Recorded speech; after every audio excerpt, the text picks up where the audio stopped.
मणिपुर नाम का एक गांव था। उस गांव में 4 दोस्त थे जो गर्मी के कहर से परेशान थे। उन्होंने प्लान बनाया कि हम गर्मी में कहीं बाहर चलते हैं। सभी गर्मी में बाहर घूमने के लिए तैयार हो गए और बाइक लेकर निकल गए घूमने के लिए। नील, तूने माटीपुर के बारे में पहले कभी सुना है? नहीं यार, लेकिन ये जगह गूगल मैप पर भी नहीं दिख रही। कहीं तू हमें भूला भटका गांव तो नहीं ले जा रहा?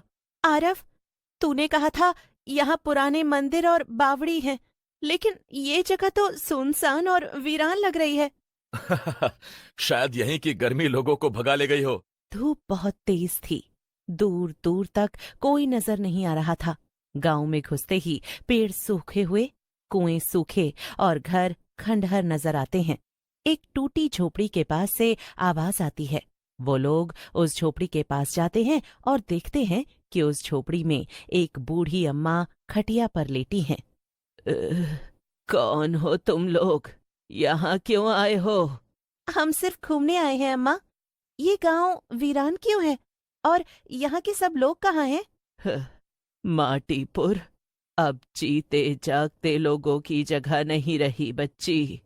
हर साल जब गर्मी की लहर चरम पर होती है, वो लौटती है। कौन लौटती है? रूपवती।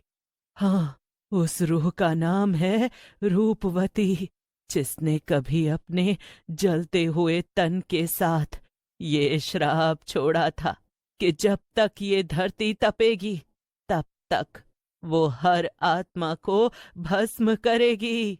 मतलब ये गांव सच में भूतिया है? हाँ, यहाँ जो रुकता है वो या तो पिघल जाता है या जलकर राख हो जाता है। ये सब सुनकर वो डर जाते हैं और वहां से चले जाते हैं। रात का समय हो जाता है। रात को सब मंदिर के पास एक पुरानी हवेली में रुकते हैं, जहां अंधेरा और गर्मी असहनीय थी। हाँ, तुम लोगों ने देखा? पंखा बंद है, फिर भी हवा नहीं चल रही, और ये पसीना जैसे कोई शरीर में आग लगा रहा हो। मुझे तो ऐसा लग रहा है जैसे कोई सांस ले रहा हो मेरे कान में। अचानक हवेली के आंगन में दरवाजा अपने आप भड़भड़ाता है। किसने बंद किया ये दरवाजा? कोई अंदर है? टॉर्च की रोशनी में एक धुंधली परछाई नजर आती है। एक लड़की जलते हुए बालों और लाल आंखों के साथ दिखाई देती है। गर्मी आई है और अब तुम सब जलोगे। अगली सुबह सब डर के मारे अम्मा के पास भागते हैं। अम्मा, वो आ गई है। आपने जो कहा था वो सच है। वो रूपवती आ गई है। अम्मा, हमें उस रूपवती के बारे में बताओ। उसके साथ क्या हुआ था और वो ऐसे गर्मियों के समय ही क्यों आती है? रूपवती कभी इस गांव की सबसे सुंदर और नेक लड़की थी, लेकिन एक साल भयंकर गर्मी में उसकी शादी से पहले ही वो पानी के लिए दर दर भटकी। कुएं सूख चुके थे। लोग मदद करने की जगह उसकी हंसी उड़ाते रहे। क्या हुआ फिर? आखिर एक दिन जलते सूरज के नीचे उसकी चीखें सबने सुनी। उसने खुद को आग लगा ली और श्राप दिया, जैसे मैं इस गर्मी में मरी वैसे ही ये गांव भी हर गर्मी में जलेगा।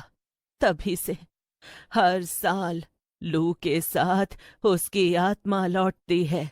तभी राजीव अचानक लापता हो जाता है। राजीव कहाँ गया? वो तो मेरे साथ ही था। मतलब मतलब वो जल गया। एक बार फिर वही भूतनी आती है। हाँ, मैंने कहा था गर्मी मेरी है, तुम मेरे गांव में नहीं रुक सकते। एक ही रास्ता है, पुराना कुआं जो अब बंद है। उसके नीचे एक देवी की मूर्ति है। उसे जल से स्पर्श कर दो, तभी ये श्राप टूटेगा। अम्मा की बात सुनकर उस कुएं की ओर दौड़ते हैं। रास्ते में लू की हवा से सबके कपड़े जलने लगते हैं। नील गिर जाता है। सिया कुएं के नीचे उतरती है। ओ माँ, इस गांव को तपा मत, तेरा ही अंश शांति दे सकता है। जैसे ही जल की बूंद मूर्ति पर गिरती है, जोरदार बिजली चमकती है और सब शांत हो जाता है। गांव में हवाएं बहने लगती हैं। पेड़ हरे और बूढ़ी अम्मा रोने लगती हैं। तुमने उसे मुक्त कर दिया बच्चों। अब माटीपुर फिर से जी उठेगा। शायद उसकी आत्मा भी अब शांत हो गई। गर्मी गई नहीं, लेकिन उसकी आग अब इंसानों को नहीं जलाएगी। उस दिन के बाद माटीपुर फिर से बसने लगा। रूपवती की आत्मा शांत हो गई, लेकिन हर साल जब गर्मी चरम पर होती, लोग एक छोटी पूजा जरूर करते, ताकि उस आग की याद फिर कभी न लौटे। इसी तरह गर्मी खत्म हो चुकी है। गांव में कुछ परिवार लौट आए हैं। बच्चे खेल रहे हैं, महिलाएं पानी भर रही हैं। नील, सिया और आरव फिर माटीपुर आए हैं, राजीव की अस्थियों को विसर्जित करने के लिए। कौन सोच सकता है कि यहीं पर हमने मौत को इतने करीब से देखा था। हाँ, वो तो हमसे पहले चला गया, लेकिन कम से कम अब गांव में तो सब ठीक है। ठीक उसी समय गांव के अरे अरे, मंदिर में पंडित जी बेहोश पड़े हैं और देवी की मूर्ति खून से लथपथ है। पंडित को होश आता है। मैंने उसे देखा, वो फिर लौटी है, पर अब वो अकेली नहीं है। क्या मतलब? उस राख से एक और रूह निकली है, उसकी माँ, जिसने बेटी को मरते देखा था। वो अब श्राप को जारी रखेगी। तो असली मुक्ति अभी नहीं मिली। नहीं, और अब ये श्राप केवल गर्मी तक सीमित नहीं, ये हर उस इंसान को जलाएगा जो माटीपुर में बिना शुद्ध हृदय से प्रवेश करेगा। रात को आरव को सपना आता है।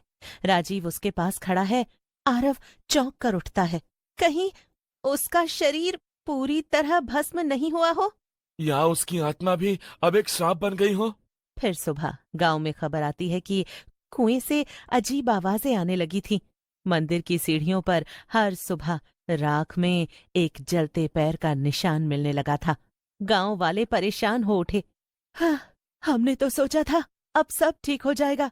मैंने कहा था, आग को बुझाने से पहले उसकी राख भी बहा दो। तुमने उसे वहीं छोड़ दिया। पंडित विशरद, सिया, आरव और नील मिलकर गांव के पुराने शमशान में जाते हैं, जहां राजीव की अस्थियां रखी गई थीं। जैसे ही मेरी बेटी को अग्नि दी, मेरी अस्थियां जलाई नहीं। अब हर माँ रोएगी, हर बेटा अधूरा जलेगा। रूपवती की माँ, अगर तुम्हारी आत्मा पवित्र है तो बदले की अग्नि को छोड़ दो। देखो, गांव अब तर्पण कर रहा है। तुम्हारी बेटी को मोक्ष मिला, अब तुम भी मुक्त हो जाओ।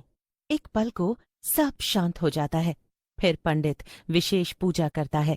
गांव वाले मिलकर शुद्धिकरण करते हैं। रात के अंत में आकाश में एक रोशनी दिखाई देती है और दोनों रूहें एक साथ ऊपर चली जाती हैं। 2 साल बीत चुके हैं। माटीपुर में अब लोग रहते हैं। खेतों में फसल उगने लगी है, लेकिन एक गर्मी फिर से दरवाजे पर है, और इस बार आग हवा से नहीं, लोगों की आत्मा से निकलेगी। हमने सोचा था कि सब खत्म हो गया है, और मंदिर में धूपदान खुद से जल उठा। सब मिलकर गांव के बीचों बीच उस पुराने मंदिर के पास एक त्रिभुज आकृति में बैठते हैं। धीरे धीरे हवा गर्म होने लगती है, आकाश लाल हो जाता है। राजीव की आकृति हवा में बनती है। क्यों बुलाया मुझे? तुम्ही ने तो मुझे छोड़ा था। मुझे अग्नि दी, लेकिन स्मृति नहीं। माफ कर दो भाई, हमें लगा तुम मुक्त हो गए। मुक्ति वो नहीं होती जो तुम सोचते हो। मुझे जलाया गया, लेकिन मेरी राख फैलाई नहीं गई। अब मैं हर उस आत्मा के साथ जलता हूँ जो अधूरी मौत मरती है। मैं राजीव को मुक्त करूंगी। सिया मिट्टी में जल और फूल मिलाकर एक दीपक राजीव की ओर बढ़ाती है। तू अब सिर्फ एक भूत नहीं, तू हमारा दोस्त था। हवा शांत हो जाती है। मंदिर की घंटियां अपने आप बज उठती हैं, और इसी तरह